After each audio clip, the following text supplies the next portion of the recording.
பார்க்க போகிற வீடியோ வந்து OP17ல எப்படி வந்து பேக்கப் அண்ட் ரீஸ்டோர் பண்ணுறது அப்படிங்கிறத பார்க்கலாம். OP17 Siemens HMI Device. இதில் வந்து ஒரு ப்ரோக்ராம் வந்து HMI டிவைஸ்க்கு தேவை, அதை ஆன் பண்ணுறதுக்கு. அந்த ப்ரோக்ராம் வந்து நம்மக்கிட்ட இருந்தாலோ இல்லாட்டி அதை வந்து நீங்களே வந்து க்ரியேட் பண்ணியிருந்தாலோ அதை எப்படி வந்து ஹார்ட்வேர் டிவைஸ் மூலமாக எப்படி வந்து நம்ம அப்லோட் பண்ணுறதுங்கிறத டவுன்லோட் பண்ணுறதுங்கிறதையும் பார்ப்போம். Simatic OP17 இதோட கான்ஃபிகரேஷன் அண்ட் செட்டப் என்னன்னு சொல்லிடுறேன். இதோட பேக் சைடு பார்த்தீங்க அப்படின்னா RS422 PLCன்னு ஒன்று இருக்கும். இன்னொரு இதில் பார்த்தீங்கன்னா RS232 TTY அப்படின்னு இருக்கும். இது பிரிண்டர் அண்ட் டவுன்லோட் கேபிள். இந்த பின் வந்து நமக்கு பின் டவுன்லோட் பண்ணுறதுக்காண்டி யூஸ் பண்ணுறது. ஸோ இந்த கேபிள் இருக்குது பாருங்கள், இதுதான் இந்த கனெக்டர். இந்த கேபிள் தான் வந்து நமக்கு TTY அடிப்பாங்க. ஸோ இந்த TTY கேபிள் தான் நமக்கு இந்த டவுன்லோட் அப்லோட் பண்ணுறதுக்கு நமக்கு தேவைப்படுது. இது வந்து 15 பின் கனெக்டர். இது ரிமூவ் பண்ணிட்டு பார்க்கலாம்.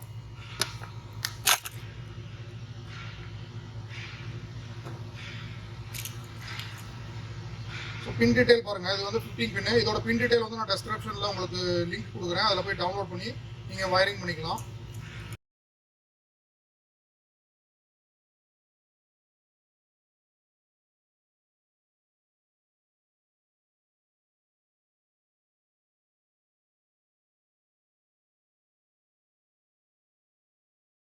இந்த கனெக்டரோட ஆப்போசிட் எண்டு பார்த்தீங்க அப்படின்னா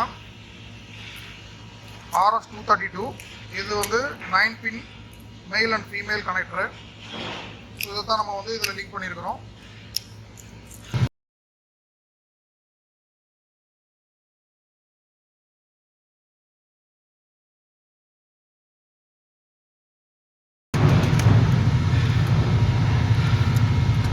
ஸோ இதை நம்ம இதில் வந்து கனெக்ட் பண்ணிடலாம்.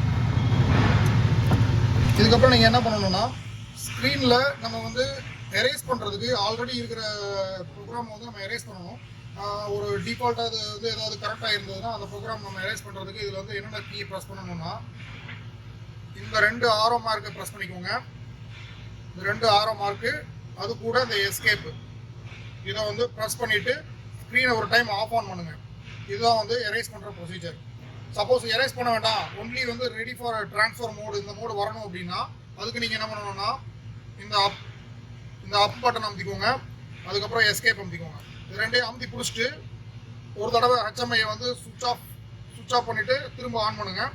ஆட்டோமேட்டிக்காக வந்து ரெடி மோடு, கை எடுத்துட்டீங்க அப்படின்னா ரெடி மோடுக்கு வந்துடும். இந்த மாதிரி ரெடி ஃபார் ட்ரான்ஸ்ஃபர் அப்படிங்கிற மோடுக்கு வந்துடும். ஒன்ஸ் இந்த மோடு வந்ததுக்கப்புறமா அதுக்கப்புறம் வந்து உங்களோட லேப்டாப் ஸ்க்ரீன் வாங்க.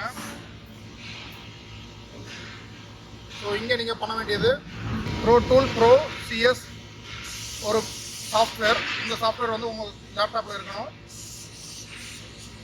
இதை நீங்கள் ஓப்பன் பண்ணிக்கோங்க. இப்போ உங்ககிட்ட ஆல்ரெடி இதோட ப்ரோக்ராம் இருக்குது அப்படின்னா நீங்கள் ரீஸ்டோர் பண்ணுறதுக்கு என்ன பண்ணணும்னா, ஃபஸ்ட்டு வந்து ஓப்பன் கிளிக் பண்ணிக்கோங்க. உங்களோட ப்ரோக்ராம் எதுன்னு பாருங்கள். என்கிட்ட இருக்கிறது LMZ6412ங்கிறது இந்த ப்ரோக்ராமு. ஸோ அந்த ப்ரோக்ராமை வந்து நான் வந்து எடுத்துக்கிறேன். ஸோ இது ஓப்பன் ஆகிடுச்சு. இதில் வந்து நம்ம ஆல்ரெடி பண்ண எல்லா HMIயோட அந்த ப்ரோக்ராம் ஸ்க்ரீன் எல்லாமே இதில் இருக்கும். ஸோ அலாரம் எல்லாமே வந்து இதில் டிஃபால்ட்டாக இருக்குது. ஸோ நான் எதுவும் இதில் வந்து எடிட் பண்ண தேவையில்லை. ஜஸ்ட் நான் வந்து ரீஸ்டோர் தான் பண்ண போகிறேன். இதுக்கு நம்ம கான்ஃபிகரேஷன் எப்படி டெஸ்ட் பண்ணணும் அப்படின்னா, ஃபர்ஸ்ட் ஆஃப் ஆல் உங்ககிட்ட போர்ட் 1ல் தான் வந்து இது கனெக்ட் ஆகும். போர்ட் 1 அப்படிங்கிறது லேப்டாப்பில் எதுன்னு பாருங்கள். அதை எப்படி கண்டுபிடிக்கணும் அப்படின்னா, ஃபர்ஸ்ட்டு வந்து உங்களோட கம்ப்யூட்டர் ஸ்க்ரீனில் வந்து ப்ராப்பர்ட்டி, ஹார்ட்வேர், டிவைஸ் மேனேஜர், அப்புறம் வந்து இந்த போர்ட் எங்கே கனெக்ட் ஆகிருக்குன்னு பாருங்கள்.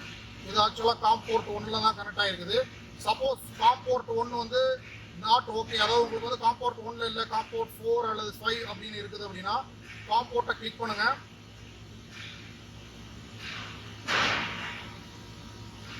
இதில் வந்து போர்ட் செட்டிங்கில் போங்க. பிட்ரேட் செகண்ட் வந்து 9600 வச்சுக்கோங்க.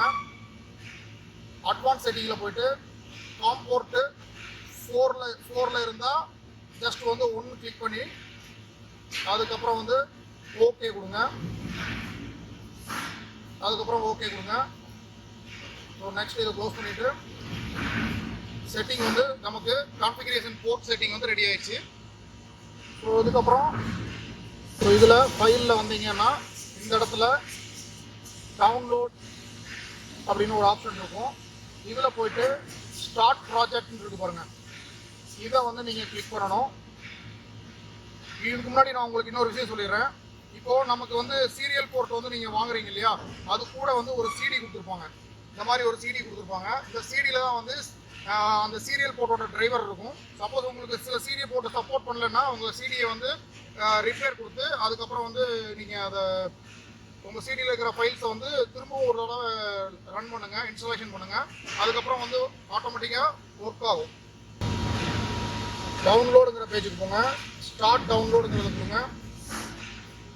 So establishing the connection to the OP அப்படின்னு வருது.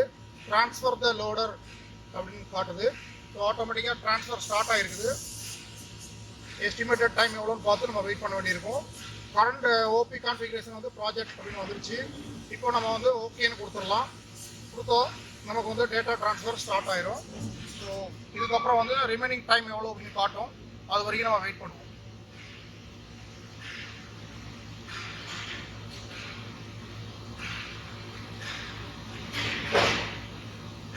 சப்போஸ் உங்களுக்கு கனெக்ஷனில் எதுவும் ப்ராப்ளம் இருந்தால் நீங்கள் கமெண்ட் பாக்ஸில் வந்து கமெண்ட் பண்ணுங்கள். உங்களுக்கு என்னால் முடிஞ்ச ஹெல்ப் நான் பண்ணுறேன்.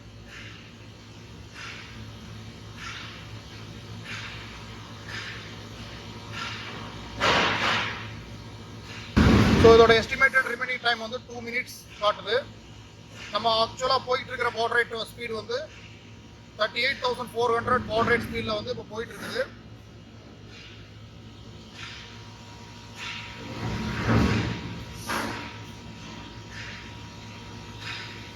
ஸோ ஒன்ஸ் இது கம்ப்ளீட் ஆனதுக்கப்புறமா நம்மளோட ப்ரோக்ராம் வந்து ரீலோட் ஆயிரும்.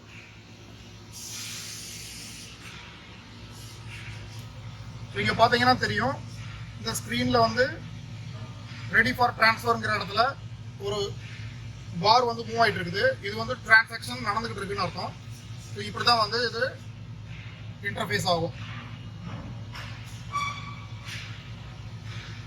ஒன்ஸ் இது ரெடி ஆனதுக்கப்புறமா ஆட்டோமேட்டிக்காக வந்து இந்த ஸ்க்ரீன் பூட் ஆகி அதுக்கப்புறம் நமக்கு கோல்டு ஸ்டார்ட் ஆகும். அது எப்படின்னு பார்ப்போம்.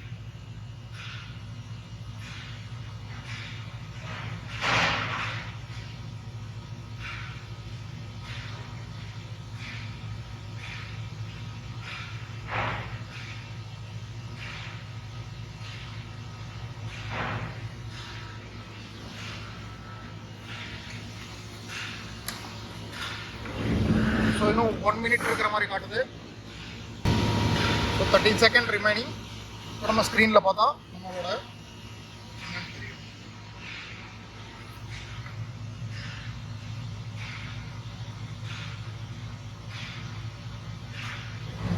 ஸோ வெரிஃபைடு லோடட் டேட்டாங்கிறத கன்ஃபார்ம் பண்ணுது. அதுக்கப்புறம் ஸ்டார்ட் கோட்னு வருது, RAM test and cold restart ஆயிடுச்சு. கோல்டு ரீஸ்டார்ட் ஆனதுக்கப்புறமா ஆட்டோமேட்டிக்காக வந்து உங்களோட ப்ரோக்ராம் வந்து இங்கே டிஸ்பிளே ஆகிடும். இதுக்கப்புறம் நீங்கள் கனெக்ஷன் கொடுத்து யூஸ் பண்ணிக்கலாம். இந்த பிஎல்சி அட்ரஸ் 7 நாட் பாசிபிள் அப்படிங்கிறது இன்னும் வந்து பிஎல்சி வந்து நம்ம பிஎல்சியோட வயர் வந்து நம்ம இன்னும் லிங்க் பண்ணல. இந்த மாதிரி பிஎல்சி வயர் வந்து இன்னும் நம்ம கனெக்ட் பண்ணல. ஸோ இதனால் வந்து இந்த எரர் வருது. ஸோ ஒன்ஸ் இதை வந்து நீங்கள் இன்புட் பண்ணதுக்கப்புறமா அந்த எரர் வந்து கிளியர் ஆகிடும். இன்னொரு விஷயம் என்னென்னா, இந்த ப்ரோக்ராம் பார்த்தீங்கன்னா என்ன வெர்ஷன் அப்படிங்கிறத பார்த்துக்கோங்க. Simatic Pro Tool Pro CS V6.0 SP3. So windows XPயில் தான் வந்து இதை பண்ண முடியும். வேறு எந்த ஒரு ஓஎஸ்லேயும் இதை பண்ணுறது கஷ்டம். ஸோ கான்ஃபிகரேஷன் ஆகிறது, எரர் வர்றது இதெல்லாம் வந்து நேச்சுராக மற்ற ஓஎஸில் நடந்துக்கிட்டே இருக்கும். ஸோ விண்டோஸ் XPங்கிறது ஈஸியாக வந்து நீங்கள் பண்ணிக்கலாம். அதில் வந்து SP3 வந்து உங்களுக்கு இந்த ஓஎஸோட கான்ஃபிகரேஷன். ஸோ இதுக்கப்புறம் நீங்கள் இன்னொரு வேலையும் இதை ட்ரை பண்ணலாம். அது என்ன மாதிரி அப்படின்னா, இதில் போய்ட்டு ப்ரோசேவ் அப்படின்னு ஒரு சாஃப்ட்வேர் இருக்கும். இந்த ப்ரோசேவ் அப்படிங்கிற சாஃப்ட்வேர் மூலமாகவும் நீங்கள் ட்ரை பண்ணலாம். இது எப்படி அப்படிங்கிறதை காமிக்கிறேன். ப்ரோசேவ் V7.1 அப்படிங்கிற வெர்ஷன் வந்து நீங்கள் சூஸ் பண்ணிக்கோங்க. அந்த சாஃப்ட்வேர் நீங்கள் டவுன்லோட் பண்ணி இன்ஸ்டால் பண்ணிக்கோங்க. ஸோ இதன் மூலமாக நம்ம வந்து பேக்கப் அண்ட் ரீஸ்டோருங்கிறத இண்டிவிஜுவலாக பண்ணிக்கலாம். இதில் வந்து உங்களோட செட்டிங் பார்த்தீங்க அப்படின்னா காம் போர்ட் 1ல் இருக்குது. OP17 செலக்ட் பண்ணிக்கோங்க. இதில் வந்து மற்ற HMI டிவைஸோட நேம் எல்லாம் இருக்கும். OP7, OP17, OP27, 37. ஸோ நம்மளோட இது வந்து OP17 சீரியல் பார்த்தீங்க அப்படின்னா கனெக்ஷன் வந்து சீரியல் வச்சுக்கோங்க. போர்ட் வந்து காம் 1, பாட் ரேட் வந்து நீங்கள் 9600, 19200 அல்லது 38400 3ல் எதில் வச்சாலும் உங்களுக்கு ஓகே ஆகும். பட் 9600 ரொம்ப லோ பாட் ரேட்டு. நம்ம வந்து அட்லீஸ்ட் வந்து ஒரு 19200 வச்சுக்கலாம். இப்போது நம்ம பேக்கப் எடுப்போம். ஸோ பேக்கப்பில் நீங்கள் வந்து எந்த இடத்துல பேக்கப் ஸ்டோர் பண்ணணும்னு கேட்குது. டேட்டா டைப் வந்து கம்ப்ளீட் பேக்கப். சேவஸ்ங்கிற பேஜில் வந்து ஸோ நான் இந்த இடத்துல சேவ் பண்ணிக்கிறேன் அப்படின்னு சொல்கிறேன். டெஸ்க்டாப்லேயே சேவ் பண்ணிக்கலாம்.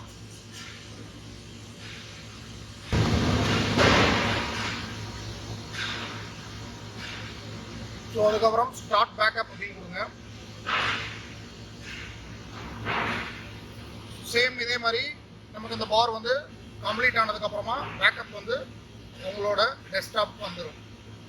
அதே மாதிரி தான் வந்து ரீஸ்டோர் பண்ணுறதும். ரீஸ்டோரும் சேம் வே தான்.